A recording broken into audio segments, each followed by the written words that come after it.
bénissons le Seigneur pour la dynamique que nous avons commencée depuis un certain temps, depuis quelques dimanches déjà, sur le travail de Dieu.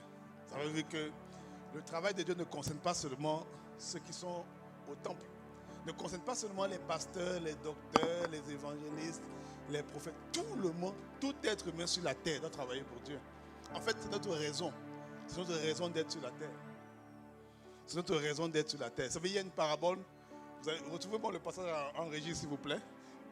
La parabole où Jésus dit en fait que tout ce qui occupe la terre inutilement doit être retiré. Tu comprends? Mais tout ne sera pas retiré. Tu comprends? Parce que tu n'es pas inutile, tu comprends? Mais il faut comprendre que je veux qu'on voit ça parce qu'en fait, le but de l'homme sur la terre, c'est pour faire quelque chose en fait. On n'est pas là en vadrouille où vous venez, voilà, en villégiature, pour venir enjoy de la vie, non. Ou profiter de la vie. Non, bien aimé. On va le faire, mais c'est accessoire. Vous comprenez? C'est accessoire. Le principal, c'est le travail de Dieu. Et tout le monde peut travailler pour Dieu. Tout le monde peut travailler. Le jour où quelqu'un sera rendu à un niveau où il ne peut plus travailler pour Dieu, Dieu va le retirer. Pas pour l'envoyer en enfer, non, pour l'amener avec lui, parce qu'il est en Christ. Mais si tu es là, tu te lèves chaque matin, tu as le souffle de vie, c'est parce que tu peux encore travailler pour Dieu. Quel que soit ton âge, quelle que soit ta condition, quelle que soit ta situation, tu peux travailler pour Dieu. Tu peux. Et crois-moi, tu as encore beaucoup à donner. Tu as encore beaucoup à donner. Tu as beaucoup à donner. Le monde a beaucoup à recevoir de toi. Ta famille a beaucoup à recevoir de toi. Tes enfants ont beaucoup à recevoir de toi. Tu as beaucoup à apporter. Tu comprends? Et l'un des objectifs de cette parole, bien aimé, le travail de Dieu. Ah, idiot vigneron, vous avez trouvé, waouh. Voilà 3 ans que je viens chercher du fruit à ce figuier et je n'en trouve point. Coupe-le. Pourquoi occupe-t-il la terre inutilement? Vous voyez? Donc, on attend qu'il soit productif. Productif. Il faut que lorsque le Seigneur vient pour chercher les fruits, on dit voilà les fruits. Et on rend grâce à Dieu pour cela. Amen. Et on a vu justement c'est quoi le travail pour Dieu. On a vu que travailler pour Dieu, c'est faire 2 choses. 1, cultiver. 2, garder.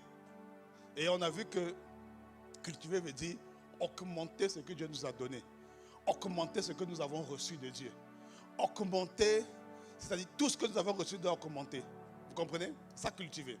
Donc, par exemple, nous avons reçu le salut. Alors là, il ne faut pas que le salut que j'ai reçu reste à moi-même. Il faut que je le cultive, c'est-à-dire qu'il faut que je le multiplie. Il faut que d'autres personnes au travers de ma vie reçoivent aussi le salut. Amen. Ça, c'est la culture. Donc, augmenter le nombre de disciples sur la terre. C'est pour ça que Jésus a dit à Matthieu 28, que allez, faites de toutes les nations des disciples. Vous comprenez? Faites de toutes les nations des disciples. Donc, augmenter le nombre de disciples. Et puis après, il dit, enseignez-leur à observer tout ce que je vous ai prescrit. Ça veut dire ici, faites en sorte que les disciples, en fait, soient dans un certain état. Faites en sorte qu'ils se comportent d'une certaine façon. Donc, en fait, dans le travail de Dieu, il y a 2 dimensions. Cultiver, et puis la deuxième dimension, c'est garder. Garder veut dire, en fait, préserve l'intégrité des disciples. Fais en sorte que les disciples soient dans un certain état.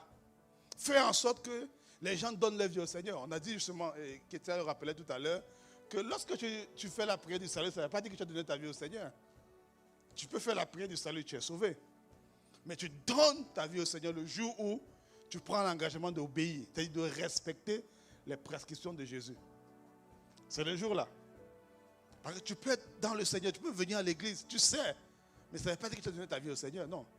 Donc le travail de Dieu, il doit pousser les gens à vouloir obéir. À vouloir obéir à la parole de Dieu. Et justement, pour obéir à la parole de Dieu, pour que les gens obéissent à la parole de Dieu, très souvent, il faut leur montrer c'est quoi leur intérêt. Il faut leur montrer quel est leur avantage à faire ça. Parce que dans tout ce que Dieu demande de faire, il y a toujours les bienfaits pour nous. Dans tous les principes de Dieu, il y a toujours un avantage pour l'homme. Toujours. Dieu ne va jamais te dire de faire quelque chose sans qu'il y ait ton bienfait dedans. Quand il dit multipliez-vous, remplissez la terre, il y a ton bonheur aussi dépend de ça. Tu vois? Je sais que la plupart des gens, quand ils se marient, quand ils se mettent en couple, ce n'est pas nécessairement pour le désir d'avoir les enfants, non. C'est parce qu'ils aiment la personne. Ils aiment a priori, hein, j'espère. Toi, je sais que tu aimes la personne. J'espère qu'on ne t'a pas forcé. On t'a forcé de bien dénoncer, non. Tu vois? J'espère que tu aimes la personne. Tu as un bonheur. Tu sens, tu aimes la personne, tu vis quelque chose qui est intéressant. Tu aimes ça. Tu vois? Tu es en train d'accomplir le but de Dieu. Mais dans l'accomplissement du but de Dieu, il y a toujours ta part dedans. Tu me suis? C'est un principe que Dieu, dans tout ce que Dieu demande de faire, il y a toujours la part de celui qui obéit. Il y a toujours ton bonheur dedans. Même quand tu es sacrificateur, les gens apportent les offrandes au temple. Toi, tu as part dedans. Les sacrificateurs avaient leur part dedans. Il y a toujours un bénéfice à faire ce que Dieu dit. Et on a vu quelques bénéfices à travailler pour Dieu. Dimanche dernier, on a vu ça. On a vu que travailler pour Dieu t'apporte une protection surnaturelle. On a vu l'exemple de Moïse, qui a été protégé parce qu'il était en voyage, c'est-à-dire en mission pour aller faire ce que Dieu lui disait. On a vu que travailler pour Dieu te connecte, crée des connexions divines. On a vu l'exemple de Paul et Barnabas. Actes chapitre 13 au verset 2, la Bible dit, pendant qu'ils servaient le Seigneur, le Saint-Esprit dit, mettez-moi à part Barnabas et Saul. Pourquoi? Pour l'œuvre à laquelle je les ai appelés. Pourquoi Dieu la connexion? Pourquoi Dieu crée la connexion? À cause de l'œuvre. C'est l'œuvre qui crée la connexion entre Barnabas et Saul. Et croyez-moi, il y a des connexions divines, même le mariage. Parce que tu as les intérêts de Dieu, Dieu crée la connexion pour toi. Dieu crée la connexion pour toi. On a vu Genèse 2,18, il n'est pas bon que l'homme soit seul, je lui ferai une aide. Dieu dit ça pourquoi? Parce que l'homme était placé, Genèse 2,15, placé dans le jardin et qu'il avait un travail à faire. On a vu que le travail pour Dieu crée les connexions divines. On a vu l'exemple des amis de destinée, Barnabas et Saul, et des mari, homme et femme. Ton partenaire, ta partenaire. C'est le travail qui fait en sorte que Dieu enfante ça dans ta vie. Et laissez-moi vous dire, il y a des personnes pour lesquelles Dieu aura, le ciel va mettre la pression que non, marie-toi. Et le ciel lui-même va attirer les gens. C'est quand Dieu a dit ça, Dieu a attiré les gens à Adam. Il a attiré un type de personnes. Il a attiré des races, des espèces. Et puis parmi les races qu'il a attirées, il y avait une qu'il a discernée. Il a dit, celle-ci est maintenant chair de ma chair, os de mes os. Mais c'est le ciel qui a enclenché la dynamique. Ce n'est pas Adam qui a enclenché la dynamique, non. Ce n'est pas Adam qui a commencé le processus, c'est le ciel. Et pour que le ciel décide de faire ça, Adam était en train de travailler. Il fallait que le travail soit là et qu'il soit en train de travailler. On a vu également que travailler pour Dieu te permet de connaître ta destinée spécifique. Tu sais, j'ai expliqué que c'est comme la plupart des programmes qu'on connaît. Il y a toujours le tronc commun et puis une spécialité. Il y a des médecins généralistes, ils font tous la médecine générale, mais à un moment donné, il y a des gens qui se spécialisent, des chirurgiens, des neurologues, des pédiatres, ainsi de suite. Donc il y a toujours un tronc commun, et c'est dans le tronc commun là que Dieu révèle ta spécificité. Quand vous lisez Actes chapitre 13 au verset 2, la Bible dit, pendant qu'ils servaient le Seigneur, c'est là que le Saint-Esprit a parlé. Pour deux personnes. Ce n'était pas juste les deux qui servaient, il y avait plusieurs personnes qui servaient. Mais il a juste mis à part les deux. La destinée spécifique est révélée quand tu fais le global. Quand tu fais le tronc commun. Le tronc commun, c'est quoi? Matthieu 28. Tous les chrétiens doivent faire ça. Matthieu 28. Tous les chrétiens doivent faire ça. Il faut qu'on soit une église de travailleurs de Dieu. Ça, c'est le tronc commun. Quand tu le fais, le spécifique sort. Ta spécificité est révélée. Pendant qu'il était en train de faire ça, la spécificité était révélée. C'est ce qu'on a vu. On a vu également que travailler pour Dieu te donne d'avoir accès à des positions extraordinaires dans la société. Ça t'élève dans la société. Jésus, à un moment donné, faisait tellement du bien aux gens que les gens sont venus le chercher pour l'établir roi. C'est lui qui a fui. Vous savez c'est quoi le problème? C'est que souvent, il y a des gens qu'on cherche pour établir roi, ils acceptent, alors qu'ils doivent fuir. Parce que ce n'est pas son couloir. Ce n'est pas son couloir. Je me souviens de ce témoignage du pasteur Karambiri. Plusieurs fois au Burkina, les gens sont venus le chercher pour lui donner un poste, soit de ministre ou de premier ministre. Et dans plusieurs crises qu'il y a eu au Burkina, on l'a sollicité pour être comme gérer une transition, pour présider une transition. C'est lui qui a refusé à chaque fois. Parce qu'il dit non, Dieu ne peut pas appeler à ça. Mais c'est une opportunité qui est venue parce qu'on a reconnu en lui un homme de Dieu. Un homme qui fait du bien à la nation. Un homme qui peut gérer une nation. On l'a reconnu. Les hommes ont reconnu ça chez lui. Les hommes ont reconnu. Si j'ai le temps, je ne sais pas si j'aurai le temps aujourd'hui. On va voir un cas pratique où, dans la Bible, où quelqu'un a accepté. Il est devenu roi parce qu'il a fait le travail de Dieu. On va le voir. Donc, bien aimé, si tu veux connaître vraiment, entrer en profondeur sur les avantages qu'il y a, parce qu'il y en a beaucoup, je te parlerai de ça révèle tes dons spécifiques, les talents que Dieu a mis en toi. Le travail de Dieu fait ça. Ça permet de transformer tout ce que tu as, tout ce que tu possèdes, en instrument du surnaturel. Donc ça donne un cachet surnaturel à toutes les compétences que tu as. Le travail de Dieu fait ça aussi. C'est ce qui s'est passé à la pêche miraculeuse. Les gars étaient compétents, mais quand Jésus est venu, il a utilisé la barque pour prêcher. La barque a pris une autre dimension. Elle a commencé à être un instrument maintenant qui a l'empreinte du spirituel. Et la barque a expérimenté la pêche miraculeuse. C'est le travail de Dieu qui fait ça.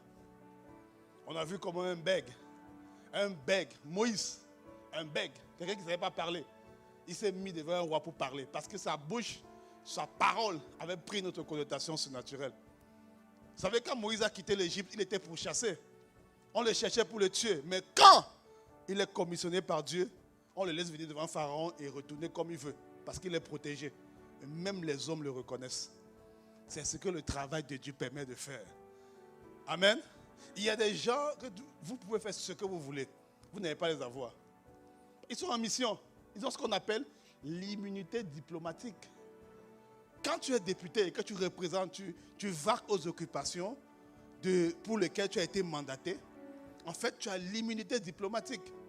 Le mot ecclésia, ecclésia ça veut dire simplement assemblée.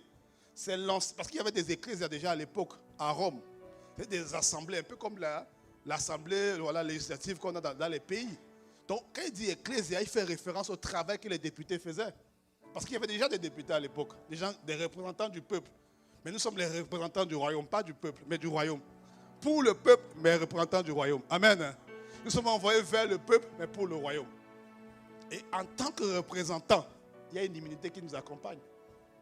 Ouais. Il y a tout ça. En tout cas, écoutez l'enseignement. Dimanche dernier, allez sur les plateformes de streaming et de téléchargement et puis vous écoutez. Donc aujourd'hui, on va voir, on a vu c'est quoi le travail. On a vu pourquoi, quels sont les avantages à faire le travail de Dieu. Maintenant, aujourd'hui, on va commencer à voir comment on le fait. Concrètement, comment on le fait. Comment on fait le travail de Dieu. Et aujourd'hui, bien aimé, on va voir une caractéristique qui est importante pour le travail de Dieu. Parce que pour bien comprendre le travail que Dieu nous demande de faire, il faut observer la vie de l'apôtre Paul. C'est très important. Parce que, en fait, parmi tous les apôtres, la Bible dit que la grâce de Dieu a travaillé dans sa vie plus que dans la vie des autres.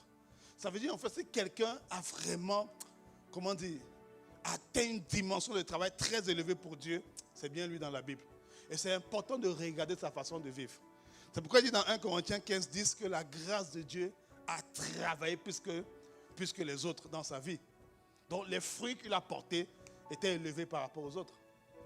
Étaient élevés.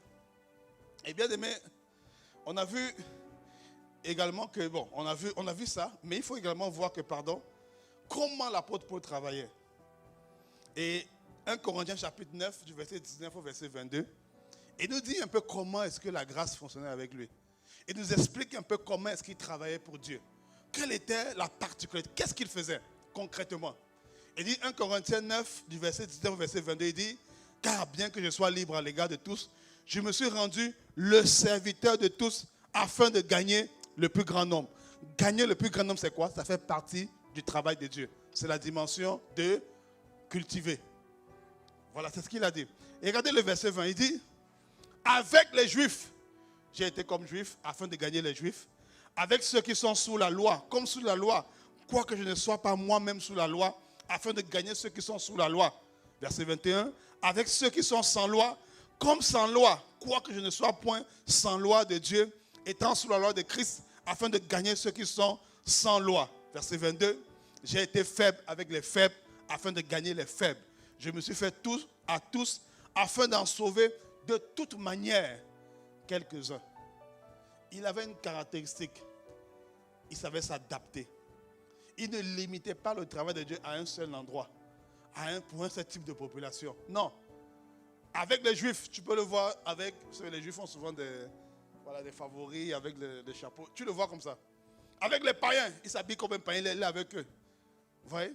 Avec les gens qui sont sous la loi, il est comme sous la loi. Avec les gens qui ne sont pas sous la loi, il est comme quelqu'un qui n'est pas sous la loi. Avec les faibles, il est comme un faible.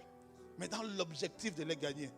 Et tu vas voir ici que le travail de Dieu, bien aimé, le travail que Dieu faisait au travers de l'apôtre Paul, le poussait souvent à changer d'environnement, changer de contexte, changer d'endroit, la capacité à s'adapter, à s'ajuster.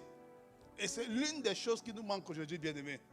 Parce que le travail de Dieu est essentiellement assimilé à l'église. Non. On va voir 3 endroits aujourd'hui. La liste n'est pas exhaustive. Mais 3 endroits, pas aujourd'hui, mais on va voir 3 endroits. Peut-être on va continuer dimanche prochain pour un moment. On va voir 3 endroits où il faut servir Dieu. Il faut faire le travail de Dieu. On travaille pour Dieu dans la présence de Dieu, premièrement. On travaille pour Dieu dans la maison de Dieu, deuxièmement. Et on travaille pour Dieu dans les sphères d'influence. Dans les sphères d'influence. Dans la société. Dans là où tu es. Dans le domaine où tu es. Et ça, souvent, ce qu'on fait souvent d'habitude, c'est le deuxième. Travailler dans la présence. Dans la maison de Dieu, pardon. Mais le premier et le troisième sont souvent un peu banalisés. On va voir tous les 3 ensemble. Et vous savez, pour partager un témoignage personnel, ce n'est pas une campagne d'évaluation qui m'a gagné au Seigneur. C'est un ami. À l'époque, on disait, je pense que j'étais en seconde. Donc, secondaire 3, secondaire 4, comme ça. C'est lui qui m'a fait connaître Dieu. Un camarade de classe. Un camarade de classe. C'est lui qui m'a fait connaître Dieu. C'est lui. Et il m'a fait connaître Dieu par son caractère, mais après il m'a prêché l'évangile. Son caractère l'a rendu crédible à mes yeux. Il n'était pas le plus intelligent. Mais son caractère l'a rendu crédible. Et nous, on avait un prof de philosophie. C'était un africaniste. Donc, il profitait de son cours de philosophie pour injecter sa propre pensée africaniste. Il disait que Dieu n'existe pas. Et il dit non, on doit croire que Dieu n'existe pas. Il n'y a pas de Dieu. Et chaque fois, mon camarade de classe, il avait peut-être 13 ou 14 ans. Et puis il répondait. Il dit non, monsieur, Dieu existe. Et puis le professeur le menace pour dire, si tu dis encore ça, on va t'envoyer te faire fouetter par le surveillant. Il dit, c'est pas grave, mais je ne peux pas me taire, Dieu existe. Et on envoie le gars se faire fouetter, il accepte. Le lendemain, peut-être pas le lendemain, mais on est souvent coupé 2-3 fois par semaine de philo. Le prochain cours, le professeur dit la même chose, il répond. Il faut dire la même chose, il répond. Et puis, je lui ai dit, mais c'est mon ami. On était très proches. Il me dit, mais gars, pourquoi tu réponds chaque fois? Laisse. Il dit, Dieu n'existe pas, ça fait quoi? Il dit, non, il ne peut pas se taire. Que le professeur ne doit pas enseigner autre chose que sa leçon. Dire que Dieu n'existe pas, ça n'entre pas dans sa leçon. Qui nous enseigne à penser, à raisonner, mais il n'a pas à nous dire, à nous communiquer ses convictions personnelles. Il n'a pas à faire ça. Et puis on avait tous 13-14 ans, j'étais impressionné. J'ai dit, waouh, tu n'as pas peur qu'on te fouette. Tu n'as pas peur que les gens se moquent de toi en classe. Tu n'as pas peur de ça. Et les gens se moquaient, c'est vrai. Oh, le pasteur est arrivé. Déjà, c'est ça que les gens l'appelaient. Le pasteur est là, acclamé pour le pasteur. Donc, les gens se moquaient de lui, mais ce n'était pas son problème. Ce n'était pas son problème. Il était focus. Et c'est comme ça qu'il m'a impressionné par son... Il ne savait même pas. Quelque temps après, je suis passé par des temps familiaux très difficiles, très compliqués. Il fait une histoire courte. Et puis c'est lui qui m'a présenté Dieu. Il m'a dit, fais ça.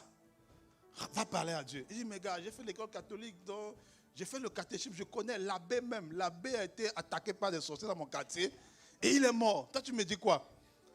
Donc Dieu, c'est pour le ciel. Pour la terre, ici, là, vraiment, on se débrouille. Il m'a dit, non, c'est pas comme ça. Laisse l'abbé, tu ne connais pas sa relation avec Dieu. Mais toi, parle à Dieu, comme si tu parlais à ton papa, comme si tu parlais à quelqu'un que tu connais. Et puis il m'a challengé à faire ça. Il m'a challengé à faire ça. Et quand j'ai fait ça, pour la première fois, j'ai senti la présence de Dieu. J'ai senti, et je me souviens un jour, j'ai pleuré dans ma chambre. J'ai pleuré. C'est le jour-là que j'avais connu Dieu, que j'avais expérimenté Dieu pour la première fois. C'est ce jeune homme-là. Alors, ne crois pas que tous seront gagnés à l'église. Non. La plupart, souvent c'est dans le milieu familial, le milieu scolaire, le travail. Donc, on ne gagne pas, on ne fait pas le travail de Dieu seulement à l'église. Le travail de Dieu, ça se fait dans plusieurs endroits possibles. Et parmi lesquels les 3 qu'on a cités. La présence de Dieu, la maison de Dieu et les sphères d'influence, c'est-à-dire le monde. Il faut travailler pour Dieu. Amen. Il faut travailler pour Dieu, mon frère, ma soeur. C'est important. Et aujourd'hui, on va voir le premier point, le travail de Dieu qui se fait dans la présence de Dieu. Dans la présence de Dieu. Et regardez Genèse 2,15, Genèse chapitre 2, verset 15. C'est la Bible qui parle, c'est Dieu qui parle, pardon. La Bible dit, l'Éternel Dieu prit l'homme et le plaça dans le jardin d'Éden pour le cultiver et le garder. Avant de communiquer le but, la mission à l'homme, Dieu le place, ça veut dire Dieu le met dans un endroit, dans un environnement. Il le met dans une place, dans un endroit spécifique. En fait, c'est comme si Adam devait faire le travail que Dieu lui demande de faire à partir d'un endroit spécifique qu'on appelle la présence de Dieu. Si tu veux faire le travail de Dieu, il faut être dans la présence de Dieu. Il faut demeurer dans la présence de Dieu. Tu ne peux pas le faire hors de la présence. Ce n'est pas possible. Tu ne peux pas faire le travail de Dieu hors de la présence de Dieu. Tu ne peux pas gagner des âmes et être affermi toi-même et affermir les autres en dehors de la présence de Dieu. La présence de Dieu, ce n'est pas un endroit imaginaire, non. Ce n'est pas un endroit utopique, non. La présence de Dieu, c'est là où Dieu est. La présence de Dieu, c'est là où il y a l'intimité avec Dieu. Si vous êtes dans ma présence, vous me voyez, on échange, on parle. Il y a une interaction entre nous. Donc ça veut dire, en fait, tu ne peux pas faire le travail de Dieu si toi-même, il n'y a pas une relation, une interaction, une intimité, une proximité avec Dieu. On fait le travail dans la présence. Dieu le plaça où? Dans le jardin. Pour qu'il fasse quoi? Cultiver et garder. Parce que si tu n'es pas dans le jardin, tu ne peux pas faire ça. D'ailleurs, quand il est sorti après, il n'a pu faire ça. Quand il est sorti, quand Adam est sorti du jardin, il n'a pas pu faire ça.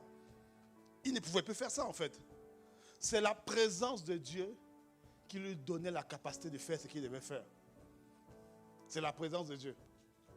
Et on a vu que, voilà, dans l'enseignement, là où je parlais de la routine du disciple, c'est-à-dire la routine de la présence, l'habitude de la présence de Dieu, on a vu les caractéristiques, on a vu comment faire pour transporter tout le temps la présence de Dieu. Transporter tout le temps la présence de Dieu. On a vu comment faire.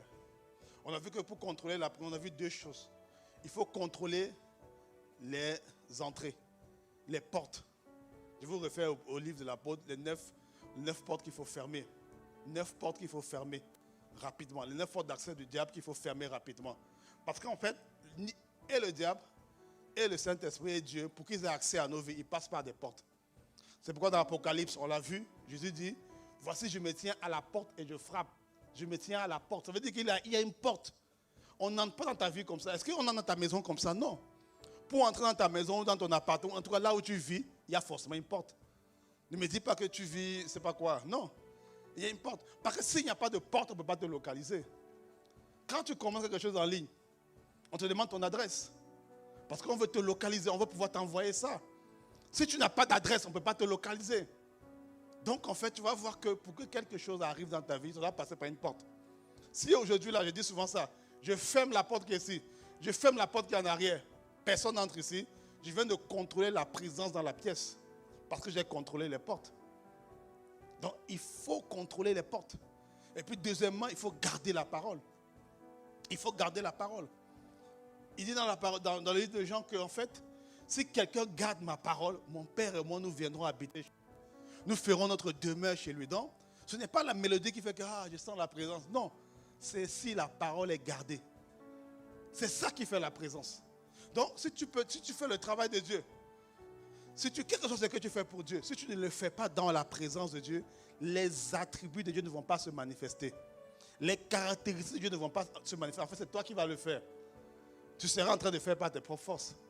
Mais quand tu veux faire le travail de Dieu, assure-toi d'être dans la présence. Afin que, en fait, ce soit Dieu qui fait au travers de toi. C'est ça que ça veut dire, en fait. Il faut que ce soit Dieu qui opère au travers de toi. En fait, tu n'es juste qu'un instrument. Tu es juste un canal. Mais celui qui est à l'intérieur, qui est en train de faire les choses, c'est Jésus. C'est Jésus qui est en train de faire les choses. Pour faire ça, il faut être dans sa présence. Pour faire ça, il faut être dans sa présence. Il dit, si quelqu'un m'aime, il gardera ma parole. Et mon Père l'aimera. Nous viendrons à lui et nous ferons notre demeure chez lui. Voilà ce qui conditionne la présence de Dieu. Tu veux être dans la présence de Dieu? Voilà ce qu'il faut faire. Garde la parole et tu es là dans la présence. Ne t'inquiète pas. Tu n'as pas besoin de le sentir. Je ne sens pas les poils qui... Non, souvent les gens disent, j'ai la chair de poule, donc c'est la présence de Dieu est là. Non, ça ne veut pas dire ça. Ça ne veut pas dire ça. Ça ne veut pas dire ça. Ce qui garantit la présence de Dieu, c'est ça. Garder la parole. Et crois-moi, quand tu prends l'engagement de garder la parole, tu sais quoi? Tu vas être tenté. Des événements contraires. Du jour où tu vas dire, Seigneur, accorde-moi la grâce de garder la parole. Dieu va dire, yes. Il va envoyer des choses pour te pousser, pour t'apprendre à garder la parole. C'est comme ça. Parce que pour que je dise que cette table est solide, il faut que je fasse ce qu'on appelle le crash test. Je frappe dessus pour, pour établir la solidité de la table. Vous comprenez? Donc, c'est comme ça. C'est-à-dire quand tu gardez la parole, en fait, il y a des événements qui vont venir pour pouvoir la voler. Des frustrations, des tentations, des épreuves, des trahisons, des choses qui vont venir pour pouvoir voler la parole. C'est à toi de la garder. C'est à toi de la préserver. C'est à toi de dire non, je refuse qu'une telle situation ôte la parole d'amour dans mon cœur. La parole de sainteté dans mon cœur. La parole de foi dans mon cœur. Je refuse. Et puis il dit, advienne que pourra. Ça, c'est ce que fait, c'est ce que fait, c'est ce qui se passe pendant lorsqu'on garde la parole. Il dit dans Matthieu 11, verset 28 au verset 30, c'est Jésus qui parle. Il dit, venez à moi, vous tous qui êtes fatigués et chargés, et je vous donnerai du repos.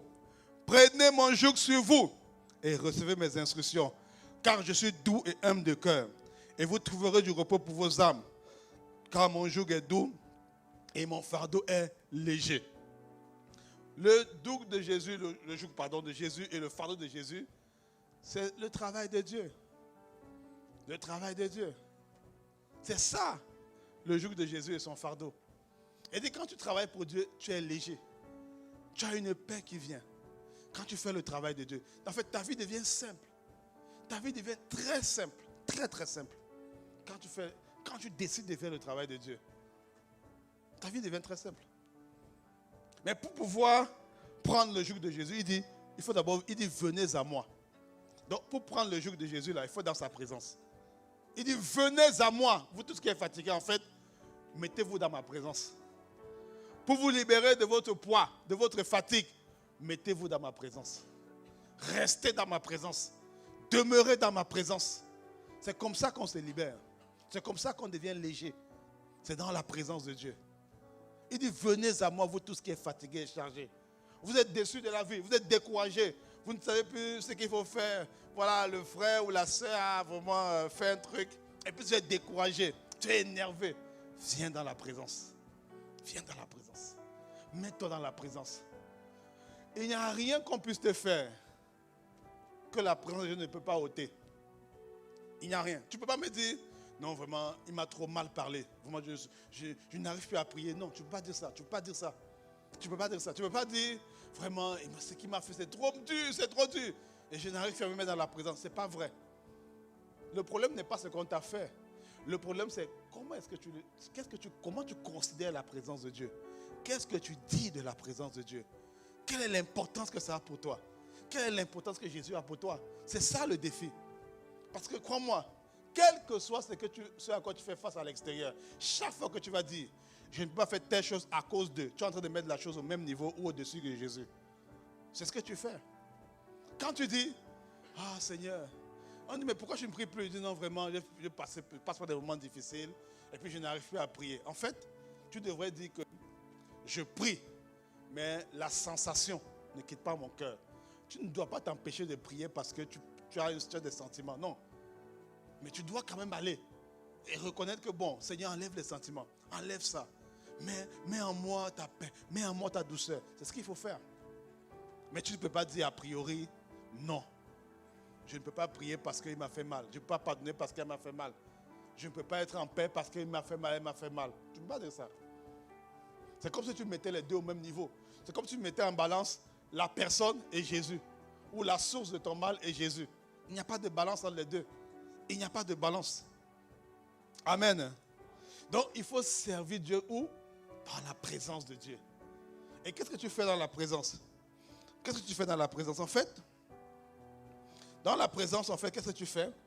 Tu affectes l'invisible. Tu impactes l'invisible. Tu impactes l'invisible. Tu ne pries pas seulement pour toi. Non, non, non, non, non, non. Tu influences l'invisible. Tu fais en sorte que le visible, ce que tu vois là, en fait, tu donnes un autre verdict dans l'invisible. C'est ce que tu dois faire dans la présence. Acte chapitre 12, verset 1 au verset 11. Acte chapitre 12, verset 1 au verset 11. Je vais lire. La Bible dit, vers le même temps, le roi Hérode se mit à maltraiter quelques membres de l'église. Et il fit mourir par l'épée Jacques, frère de Jean. Voyant que cela était agréable aux Juifs, il fit encore arrêter Pierre. C'était pendant les jours des pains sans levain. Après l'avoir saisi et jeté en prison, il le mit sur la garde de 4 escouades de 4 soldats chacune, dont 16 personnes au total. Une personne pour 16 personnes. Avec l'intention de le faire comparaître devant le peuple après la Pâque. Verset 5. Pierre donc était gardé dans la prison. Et l'église ne cessait d'adresser pour lui des prières à Dieu. La nuit qui précéda le jour où Hérode allait le faire comparaître, Pierre, lié de 2 chaînes, dormait entre 2 soldats et des sentinelles devant la porte. Il y avait 2 à côté, puisqu'ils étaient 16, et 14 autour. 14 étaient les sentinelles. Et voici un ange du Seigneur survint, et une lumière brilla dans la prison. Une lumière brilla dans la prison. Et l'ange réveilla Pierre en le frappant au côté en disant, lève-toi promptement. Le gars dormait. Il dormait, il était serein. Lève-toi promptement. Les chaînes tombaient de ses mains. Et l'ange lui dit, mets ta ceinture et tes sandales. Et il fit ainsi. L'ange lui dit encore, enveloppe-toi de ton manteau et suis-moi. Pierre sortit et le suivit. Ne sachant pas ce qui se faisait, ne sachant pas que ce qui se faisait par l'ange fut réel, et s'imaginant avoir une vision. Lorsqu'ils eurent passé la première garde, puis la seconde, ils arrivèrent à la porte de fer qui mène à la ville, et qui s'ouvrit d'elle-même devant eux. Ils sortirent et s'avancèrent dans une rue. Dans une rue, aussitôt l'ange quitta Pierre. Revenu à lui-même, Pierre dit, je vois maintenant d'une manière certaine que le Seigneur a envoyé son ange et qu'il m'a délivré de la main d'Hérode et de tout ce que le peuple juif attendait. Amen. Ici, bien-aimés, la Bible nous montre une situation qui s'est passée avec les apôtres. On a pris le premier apôtre, on l'a tué. Deuxième fois, on a pris le deuxième, Pierre, et on avait prévu de le tuer aussi. Mais vous savez ce qui s'est passé? L'église n'a cessé d'adresser vers lui des prières. Ça a fait toute la différence. Ça a fait toute la différence. Et quand l'église priait pas, lui ne priait pas. Lui, il dormait. Parce que lui-même, il croyait qu'il était en train de... Bon, il était dans son sommeil, et puis il pensait que c'était un rêve. Il n'était pas certain que c'était la réalité. Donc, il ne pouvait pas dire, c'est parce que j'ai trop prié que ça arrivait. Non, c'est l'église. Parce que la Bible précise que l'église est censée adresser pour lui des prières. Et quand l'église priait, si vous lisez là, vous allez voir que même quand Pierre est venu voir les gens qui étaient en train de prier justement, il ne croyait pas que c'est lui. Parce qu'il n'était pas conscient de l'impact que les prières avaient. Il n'était pas conscient de l'impact que les prières produisaient. Et comment bien aimé, beaucoup d'entre nous, nous sommes comme ça. On n'a aucune idée de l'impact que nos prières produisent. Nos prières ne sont pas vaines. Nos prières ne sont pas servies Dieu dans sa présence en fait, consiste à faire comme l'église là. Tu pries pour un tel, tu pries pour une personne, tu pries pour un frère, une soeur, tu pries pour une situation. Et chaque fois qu'on est dans la présence et qu'on prie, bien aimé, Dieu envoie des anges. Dieu envoie des anges. Il y a des choses qui se passent parce qu'on prie. Il y a des choses qui se passent parce qu'on prie. Parce qu'on se tient dans la présence et on prie. C'est pourquoi il faut servir Dieu dans la présence de Dieu. Il ne faut pas croire que tout est naturel. Non, bien aimé. Il était seul autour de 16 personnes, entouré de 16 soldats. Et il a été libéré. Pourquoi? À cause des prières. La prière est importante. La prière est efficace. Amen. Mais il faut le faire. Il faut le faire. Il faut se tenir dans la présence de Dieu et prier. Il ne faut pas croire. Le problème c'est quoi? C'est qu'on veut souvent voir les résultats de la prière qu'on vient de faire. Il y a des prières dont tu ne verras jamais le résultat. Tu ne verras jamais l'accomplissement sur la terre toi-même. Mais c'est dans le ciel, dans ce qu'on va appeler le tribunal de Christ, que tu vas voir des inconnus venir te dire merci pour ta prière. Merci d'avoir payé le prix.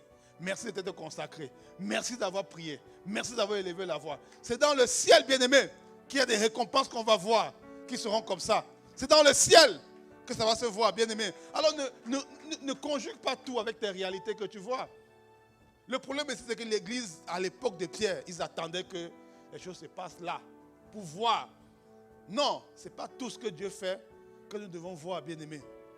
Et les choses que Dieu doit faire dans le secret pour notre bien. Ce n'est pas tout. Ce n'est pas tout. Je me souviens, on m'a donné le témoignage une fois dans une église. Un ministère qui a été créé. Ça s'appelait le ministère des femmes aux maris convertis. FMC. Ça regroupait dans l'église toutes les femmes dont le mari n'était pas converti étaient là-bas. Donc, toutes les femmes dont le conjoint ou le mari n'était pas converti étaient là-bas. Vous savez quoi? Après, même les hommes ont rejoint la danse. Donc, tous les hommes dont les femmes n'étaient pas convertis étaient là-bas. Et ils ont prié. Ils ont prié. Ils ont prié. Ils ont prié. Et pour finir, tous les maris de ces femmes-là ont donné leur vie au Seigneur. Tous les maris, un à un, un à un, un à un, un à un, un à un. Tous ont fini par donner leur vie au Seigneur. Tous ont fait. Il y avait des musulmans parmi. Il y avait des femmes qui avaient marié des musulmans. Des gens qui avaient dit jamais je vais donner ma vie au Seigneur. Ils ont fini par se convertir. Parce que la prière marche. La prière fonctionne. Et mon rêve bien aimé, c'est qu'il n'y a pas seulement comme ça pour les maris qui ne sont pas convertis, mais même les parents qui ne sont pas convertis. Pour vous mettre ensemble, vous priez. Même les frères qui ne sont pas convertis, pour vous mettre ensemble, vous priez. Même les enfants qui ne sont pas convertis, vous pouvez vous mettre ensemble, vous priez. Parce que quand on le fait, tu sais quoi, ça crée la force de l'assemblage. Le jour où tu es fatigué, le jour où tu es découragé, le jour où tu n'arrives pas, quelqu'un d'autre, ton frère, ta soeur avec qui tu es en train de prier, peut te fortifier, peut te relever, peut t'encourager. C'est ça la puissance de la prière. La prière crée les choses invisibles. Ne t'inquiète pas. Chaque parole, quand tu es dans la présence de Dieu, chaque parole que tu dis, qui est selon la volonté de Dieu, ça s'accomplit. Ça s'accomplit. Il dit ça s'accomplit. Il n'y a pas de doute à avoir. Il n'y a pas de doute. Il n'y a pas de doute à avoir. Prie pour ta famille. Prie. Prie pour tes collègues. Quand tu pries, en fait, tu donnes. Quelqu'un disait un jour, je me souviens de ce témoignage, le pasteur, c'était un homme de Dieu que Dieu avait ravi au ciel. Et puis il est arrivé au ciel, il voyait le ciel. Il voyait le ciel. Et puis il était, entre autres, une des choses qu'il avait marqué au ciel, c'était il voyait des personnes en train de construire des choses, en train de faire des choses. En train de construire vite, vite, vite, vite. Et puis il voyait d'autres personnes qui étaient assises, ils ne foutaient rien. Et puis il demande au Seigneur, mais pourquoi, qu'est-ce que ceux-là sont en train de faire? Il dit, non, ils sont en train de construire, ils sont en train de construire. Mais ils construisent quoi? Il dit, en fait, les prières que les gens font sur la terre, là, ça crée des choses dans le ciel. Donc, chaque fois que quelqu'un est en train de prier, ça met le ciel en ébullition, en train de faire les choses. En train de faire les choses. Les gens sont en train de faire les choses dans le ciel parce que les gens prient sur la terre. Et puis, il dit après, mais pourquoi ceux-là ne font pas? Il dit, en fait, c'est parce que les anges, ce sont les gens des personnes qui ne prient pas. Ils sont convertis, mais ils ne prient pas. Donc, les anges sont comme ça. Ils font rien, ils chillent. Ils font rien. Vous n'avez pas remarqué dans l'Apocalypse, quand Dieu veut parler aux églises, il parle à l'ange de l'église. Parce que l'ange a le même comportement que l'église. Tu ne savais pas ça? Ton ange, là, il aura le même comportement que toi. Mais oui. Et c'est pourquoi dans la Bible, il dit, écrit à l'ange de l'église d'Éphèse. Il n'a pas dit écrit à l'église d'Éphèse. Il dit écrit à l'ange de l'église de Laodicée. Et puis il parle à l'ange. Je connais tes œuvres. Je sais que tu n'es ni chaud ni froid. Il parle à l'ange. Parce que l'ange aura le même comportement que la personne. C'est pour ça qu'il dit, l'homme de Dieu était choqué. Il dit, mais pourquoi ceux-là ne font, ils ne vont pas aider? Non, non, non. Ça, ce sont les anges de certaines personnes. Ils sont ensemble en train de prier. Donc les anges se mettent ensemble pour construire les choses. Pour bâtir les choses. Et puis ceux-là, on dit, mais ils font quoi? Non, ce sont les gens ne prient pas sur la terre. Donc ils sont là comme ça. Ils attendent. Et même, si vous lisez acte qu'on a lu là, acte qu'on a lu là, bien aimé, le passage qu'on a lu, vous allez voir que quand Pierre est parti même se présenter à l'église, les gens ont dit, c'est son ange, ce n'est pas lui. Parce qu'ils ont entendu une voix, et la voix était la voix de Pierre. Et puis ils ont dit tout de suite, ce n'est pas Pierre, mais c'est son ange. Parce que pourquoi? Pour eux, même la voix de Pierre, l'ange a la même voix. L'ange de Pierre a la même voix que Pierre.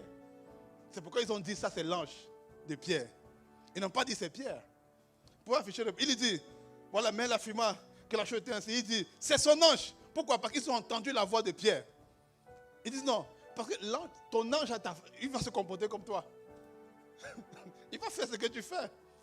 Il va faire ce que tu fais. Donc, il disait justement qu'il y a des gars, là, ils étaient au ciel, ils croisaient les bras, ils papotaient et tout, mais d'autres étaient en train de travailler. Travailler. Chaque fois que tu pries, que tu décides de mettre les choses dans la présence de Dieu, d'amener les choses dans la présence de Dieu, la chose s'enfante dans l'invisible. La chose s'enfante dans l'invisible. Décide de servir Dieu dans la présence de Dieu. Crois-moi, c'est le meilleur endroit pour commencer. Tu n'as pas besoin de titre là-bas. Tu n'as pas besoin d'être, je ne sais pas, non, tu n'as pas besoin de ça. Tu as juste besoin de dire, ok, une telle situation, je vais travailler pour Dieu. C'est la volonté de Dieu qu'on travaille pour Dieu. Mais je vais commencer dans l'invisible. Et puis tu as le droit de prendre un frère, une soeur. Viens, on va travailler ensemble. Et puis tu commences, pas pour toi seulement, non. Tu vas prier pour tes besoins, il n'y a pas de problème. Mais pour tes collègues. Je ne sais pas, mon ami, je vais lui demander un jour. On s'est revu en 2021. Et puis il ne se souvenait même plus de tout ce qu'il avait fait. Il dit, voilà tout ce que tu as fait. Il dit, aujourd'hui, je suis péché d'une église, mais c'est toi qui m'as introduit à Dieu. C'est toi qui m'as introduit à ces choses-là. Je ne connaissais pas ça. J'étais religieux. Mais c'est au travers de toi que j'ai vu, que Dieu veut une relation. Et vous savez, c'est pas seulement moi qui l'a converti, il a converti d'autres personnes du groupe. Je les ai vus à Paris. J'ai vu un à Paris récemment. Il m'a dit, mais tu fais quoi là? Il m'a dit, il a donné sa vie au Seigneur. Il dit, mais tu connaissais le Seigneur comment? Il m'a dit, non, c'est Azaf. Il s'appelait Azaf. C'est Azaf qui m'a mené à l'église. Il dit, donc vous partez à l'église, vous ne disiez à personne. Il dit, ah. Il faisait. Donc le jeune homme là, il avait 13 ou 14 ans. Il nous a marqué. Il nous a marqué. Il nous a tellement marqué.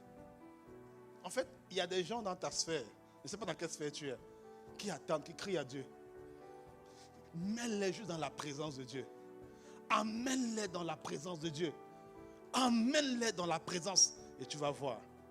Dans la présence de Dieu, tout change. J'ai expliqué ça déjà. Et quand tu prends quelque chose, tu amènes dans la présence de Dieu, en fait, la forme change. Parce que tu es dans le domaine spirituel. Dans le domaine spirituel, en fait, les choses ne sont pas comme dans le naturel.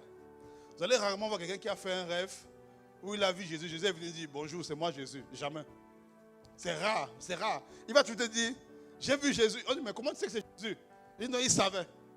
Il ne peut pas te dire comment, mais il savait. Parce que dans le règne de l'esprit, dans la dimension de l'esprit, tout est connu.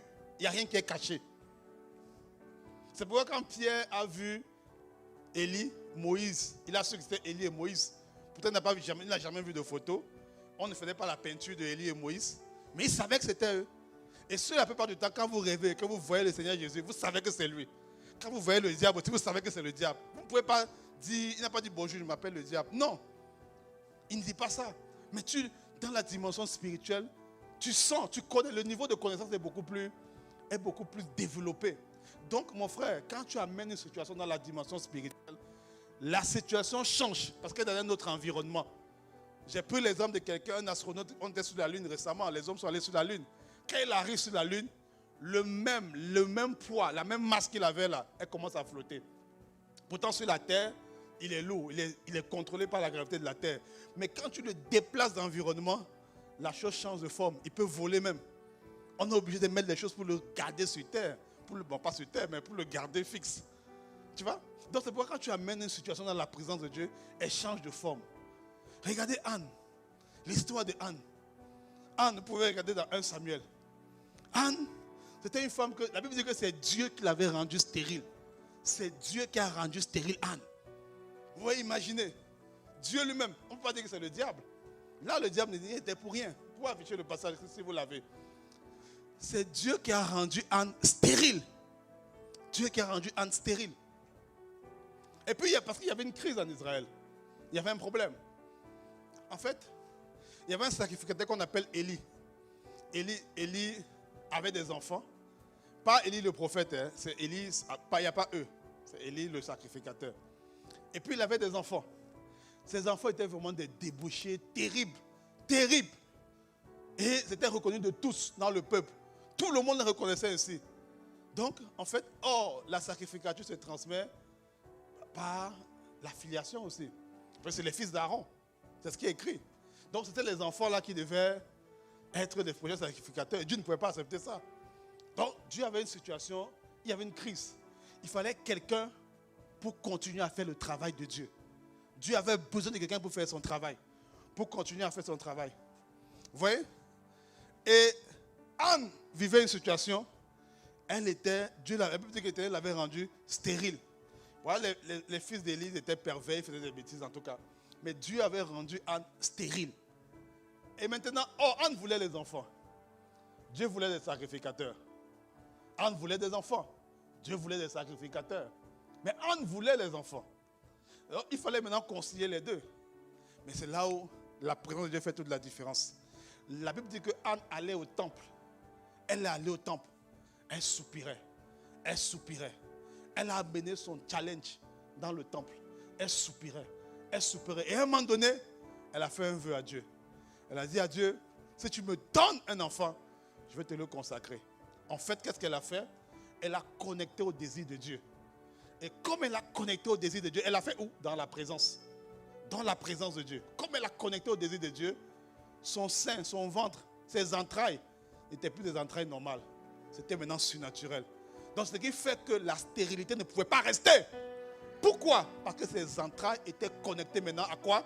Au travail, à la volonté de ce que Dieu veut faire. Le défi souvent qu'on a, c'est que tu ne connectes pas ton travail à la volonté de Dieu. Tes études ne sont pas connectées à la volonté de Dieu. Ta famille, tu veux te marier pourquoi? Non, parce que je l'aime bien. Non, connecte ça à la volonté de Dieu. Oui, il faut l'aimer, il faut l'aimer, il faut l'aimer. Tu comprends? Il faut l'aimer, il faut l'aimer, c'est bien. Mais il faut qu'au-delà de l'amour, vous connectez votre relation à la volonté de Dieu. Pourquoi? Quand vous le faites, automatiquement votre relation prend notre cachet. C'est fini. Dieu n'est pas avec tout le monde. Hein? Dieu est en tout le monde. Mais il est avec ceux qui vont. Quand je fais la prière du salut, le Saint-Esprit vient en moi, le Saint-Esprit habite en moi. Vous comprenez? Mais pour que Dieu soit avec moi, il faut que je m'en vais. C'est-à-dire, il faut que je sois en mission. Quand vous lisez Matthieu 28, à partir du verset 19, il dit, allez faire de toutes les nations des disciples. Enseignez-leur à baptiser au nom du Père, du Fils et du Saint-Esprit. Enseignez-leur à respecter ce que je vous ai prescrit. Et puis il dit, voici, je suis avec vous. Il ne dit pas je suis en vous, il dit je suis avec vous. Il est avec qui? Ceux qui vont. Ceux à qui il a dit allez. Et lorsqu'on te dit, mon frère, ma soeur, quand tu fais en sorte que ton couple, tu fais en sorte que tes études, tu fais en sorte que ton travail, tu fais en sorte que tes finances, tu fais en sorte que tout ce que tu as, c'est les intérêts de Dieu, Dieu est avec toi dans ça. Il est avec toi. Et c'est pourquoi maintenant j'ai décidé, en tout cas tous les couples, que ce soit marié, non marié, en tout cas quand je fais les rencontres, ma priorité, c'est de m'assurer que Dieu soit avec vous. Que Dieu soit avec vous. C'est-à-dire, je m'assure que c'est un fondement. Que Genèse 2:18 soit établi. Une maison ne vacille pas au hasard. Un building ne tombe pas au hasard. C'est souvent un problème de fondement ou de fondation. Alors je dois m'assurer que votre couple, votre foyer a ce fondement-là. C'est-à-dire de faire en sorte que Dieu soit avec vous dans votre maison. Vous n'êtes pas parfait. Mais si Dieu est avec vous, vous allez voir qu'il y a beaucoup de choses par lesquelles vous allez pouvoir passer. Il y a beaucoup de choses que vous allez pouvoir passer. Là où il y avait des choses naturelles qui devaient arriver. Parce que Dieu est avec vous, ça n'arrive pas. Là où il y a des choses qui devaient se produire. Parce que Dieu est avec vous, ça ne se produit pas. Et c'est ce qui s'est passé avec Anne. Ses entrailles ont changé de nature. Ses entrailles ont changé de nature. Pourquoi? Parce que Dieu était avec elle. Dieu était avec sa prière. Dieu était avec elle. Dieu dit, je veux un sacrificateur. Elle dit, moi je veux un enfant. Elle a dit, ok, je ne vais pas prier pour l'enfant. Je vais donner à Dieu un sacrificateur. Je donne d'abord à Dieu sa part. Je donne d'abord à Dieu ce qu'il veut. Et puis je suis convaincu que Dieu prend soin du reste. Parce qu'après Samuel qu'elle a donné à Dieu, elle a eu d'autres enfants. Elle a eu d'autres enfants. Et puis celle qu'on appelait stérile, on ne l'appelait plus stérile. Pourquoi? Parce qu'elle a connecté au désir de Dieu. Le défi, c'est qu'on ne connecte pas assez ce que nous faisons à Dieu. Tes études, tu dis, je vis telle situation, l'immigration. Connecte ça à Dieu. Tu dis, Seigneur, fais que j'ai mes papiers. Pourquoi tu dois avoir tes papiers? Pourquoi? Dis-lui, je veux te servir. Je veux te servir. Et il dit pas seulement je veux. Prends des âmes. Prends des personnes. Entretiens-les. Encourage un groupe de disciples. Et te garantis une chose. Dieu ne va pas permettre que tu partes. Dieu ne permettra pas que tu quittes si tu fais ça. Dieu va trouver une façon. Parce que tu es trop utile. Tu es trop utile au royaume. Tu es trop utile. Dieu ne permettra pas que tu quittes. Regardez ce qui s'est passé avec Marie. Elle portait le rêve. J'ai dit ça dimanche dernier. Elle portait le propos de Dieu. Elle portait le rêve de Dieu. Elle travaillait pour Dieu. Elle endurait pour Dieu. Parce que, écoutez, la grossesse, ce n'est pas facile. Je sais de quoi je parle. Je sais, mais je ne suis pas une femme, mais je sais de quoi je parle. Vous voyez, ce n'est pas évident. Tout genre de changement. Elle a accepté de donner son corps pour la volonté de Dieu. Et puis, quand elle a fait ça, à un moment donné, ils avaient des problèmes de couple. Son mari a voulu se séparer. Mais l'ange est intervenu auprès du mari. L'ange a dit non, ne fais pas ça. Pas parce qu'elle était trop bien, pas parce qu'elle n'avait rien fait. Ça n'a rien à voir. Parce qu'elle portait un propos, le propos de Dieu. Dieu était avec elle. Ça ne pouvait pas mal se passer, c'est impossible. Quand Dieu est avec toi, tu ne peux pas échouer. Dieu va trouver une façon. J'ai dit, Dieu va trouver un moyen. Dieu va trouver un moyen. Dieu va trouver un moyen. Tu dis, je prie depuis pour le salut de ma famille. Je ne vois rien. Ou du moins, je prie peut-être pour une guérison dans ma famille, pour une libération, une percée. Prie pour le salut. Prie pour le salut. Connecte ce que tu vas voir aux intérêts de Dieu. Connecte ce que tu veux aux intérêts de Dieu. Fais comme Anne. Fais comme Anne. Va au temple et crie. Va dans la présence et crie à Dieu. Il faut connecter ton travail. Il faut le faire. Connecte tes études. Fais-le. Ne garde pas tes collègues comme des collègues. Non. Ce sont des personnes que Dieu veut gagner. Recommande-les à Dieu. Dis, Seigneur, étends ta main. Ne laisse pas mes camarades de classe. Ne laisse pas. Je vais aller étudier avec un groupe tout à l'heure. Fais que dans ce groupe-là, ils te connaissent. Ils te connaissent. Ils te connaissent. Ils te connaissent. Quand tu fais ça, ton groupe, ton temps d'études, ton groupe d'études, ton activité que tu veux faire, elle prend un cachet spirituel. Elle change de dimension. Pourquoi? Parce qu'il y a les intérêts de Dieu derrière. Et là, quand tu vas, Dieu est avec toi. Et comme Dieu est avec toi, et que tu dois les gagner, et que pour les gagner, il faut créer l'étonnement, Dieu te donne de la tête.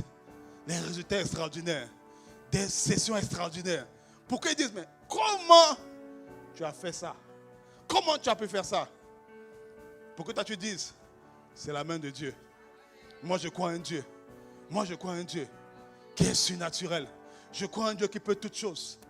C'est pour que tu dises ça que Dieu va te faire des exploits. Tu vas faire des exploits à cause de ça. À cause de ça, mon frère, ma soeur. C'est pour ça que tu vas faire des exploits. Assure-toi que Dieu soit avec toi. Que Dieu soit avec toi. Refuse de faire les choses seulement dans la sphère naturelle des choses. Refuse. Regardez ce qu'il dit. Lorsque Pierre a reconnu que Jésus est le Christ, le Fils de Dieu vivant, Jésus lui dit quelque chose. Vous pouvez afficher le passage.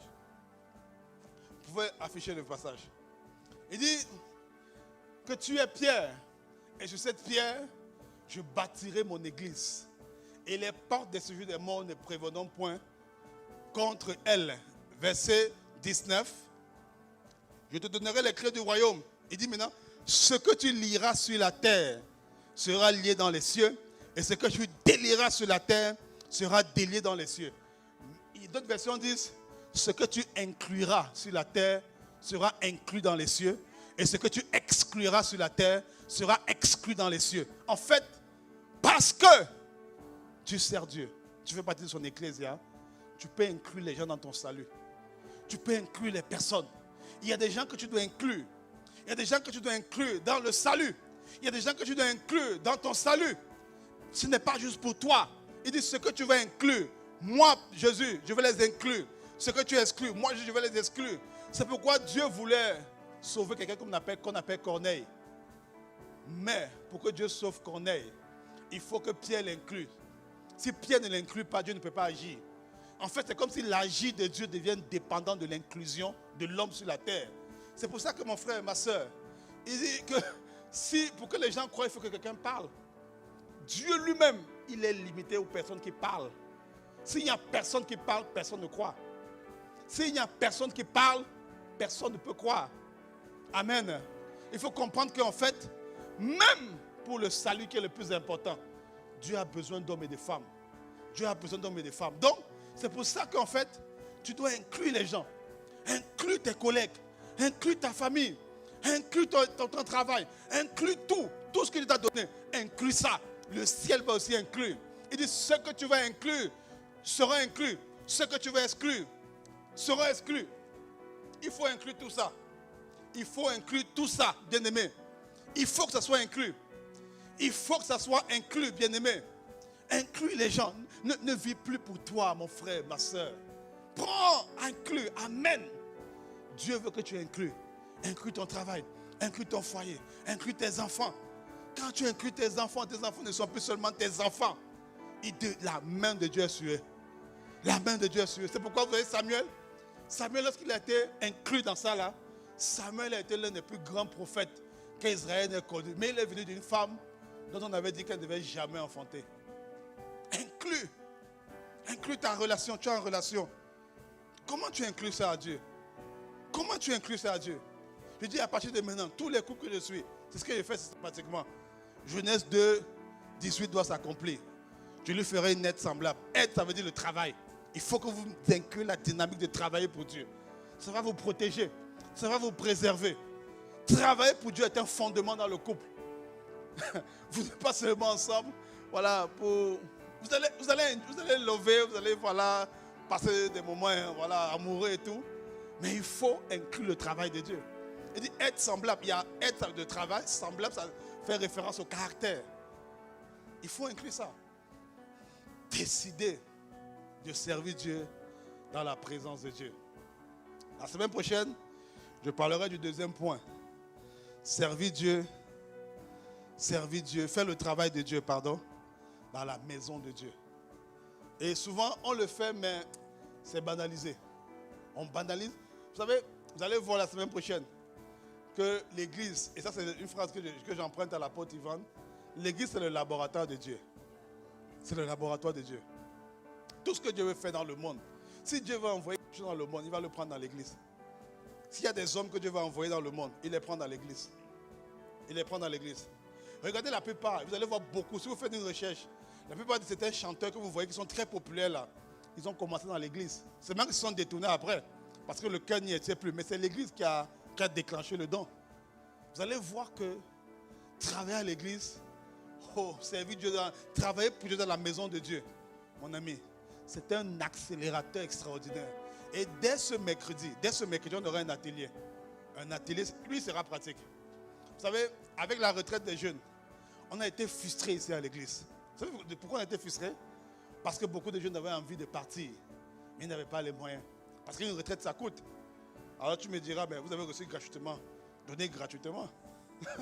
Je t'entends dire ça dans ton cœur. Mais non, mon gars, on dort dans les hôtels. On ne peut pas dire à l'hôtel, là, écoute, donnez gratuitement parce qu'on a... Non, on paye l'hôtel. On ne peut pas dormir à la belle étoile, sinon le gouvernement ne permet pas. Donc, on paye l'hôtel. Il faut que tu manges. Tu ne vas pas rester 3 jours, tu dois manger le soir. Tu vois? Il y a tout un tas de commodités que nous devons avoir pour faire la retraite. Et c'est ça qui est payant. Et même à ça, beaucoup de jeunes parmi nous n'avaient pas les moyens de faire ce qu'ils avaient à faire. Or, nous travaillons pour Dieu. Alors, j'ai dit aux jeunes écoutez, on va tout faire. Il faut qu'on finance la retraite des jeunes. Et en disant ça, je ne savais pas que c'est parce que Dieu avait mis des idées pour créer de la richesse. Parce que plus on le disait, on dit mais il y a combien, chaque fois que j'envoie les messages, il y a combien d'inscrits? On me dit il y a tel, je dis mais c'est pas assez. Il y a combien d'inscrits? C'est ça, une frustration. Et j'ai compris en fait, et j'ai fini par entendre Dieu. Il me dit, créer les emplois pour les gens. Il faut créer. Et c'est ce qu'on va faire mercredi. On va voir comment tu peux créer toi-même ton emploi. Quand on dit créer, tu crées pour que ça ait des revenus. Hein? Voilà, tu dois avoir des revenus, tu comprends? Là, on va parler business, on va parler finance. Donc si tu viens mercredi ici à l'église de soir à 19h30, tu nous entends parler chiffres, parler revenus, parler affaires. Ne dis pas qu'on a rétrogradé, non. Tu comprends? Il ne faut pas dire ça. Faut pas dire ça. L'intention derrière, c'est le travail de Dieu. C'est que des hommes et des femmes soient rendus capables d'avoir la liberté de choisir leur temps. Assez de jeunes qui travaillent, je ne peux pas travailler les dimanches. Non! Tu dois être capable toi-même de générer tes revenus pour contrôler ton temps. Sois là, mercredi. Si tu n'as pas d'emploi, en tout cas, viens, tu as quoi faire? Tu n'as pas d'emploi. Il faut être là. Tu comprends? Il faut être là. Et si tu as déjà un emploi et que tu veux augmenter, viens également.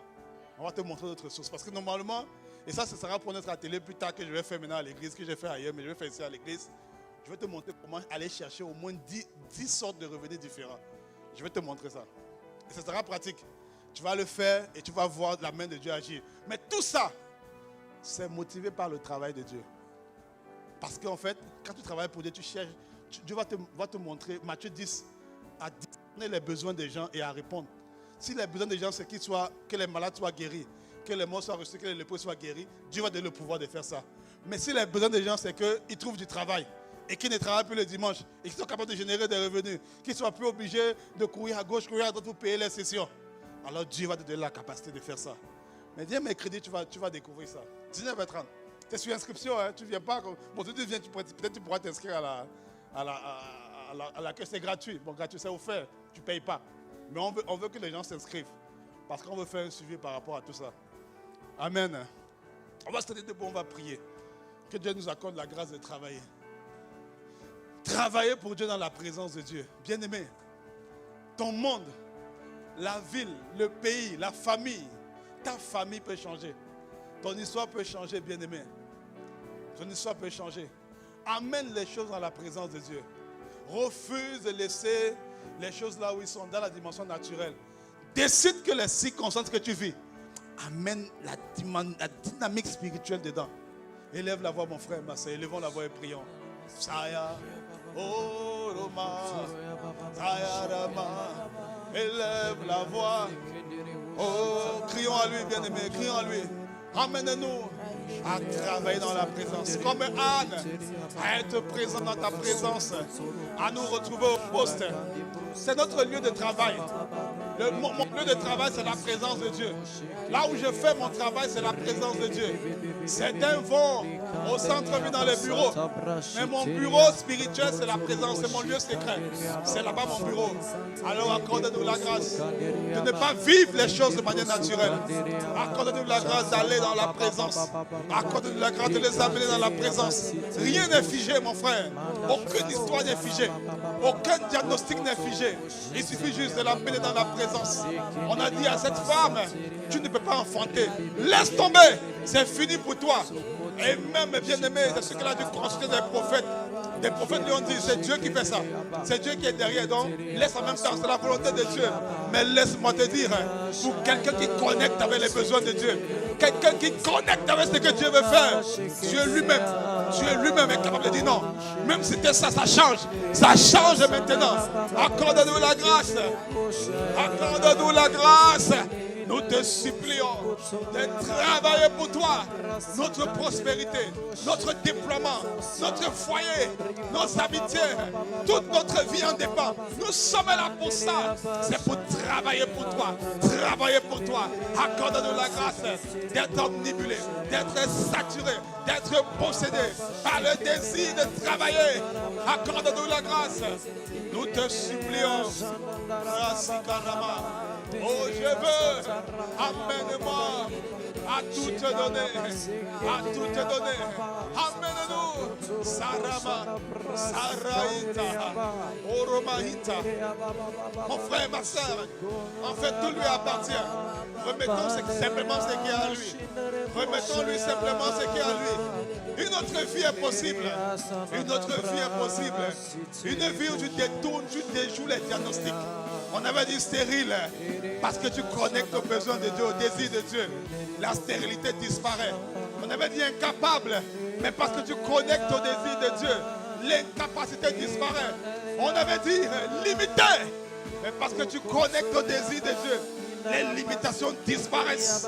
Oh, laisse-moi te dire, mon frère, ma soeur, quel que soit ce qui a été dit, prononcé, décrété, planifié pour toi.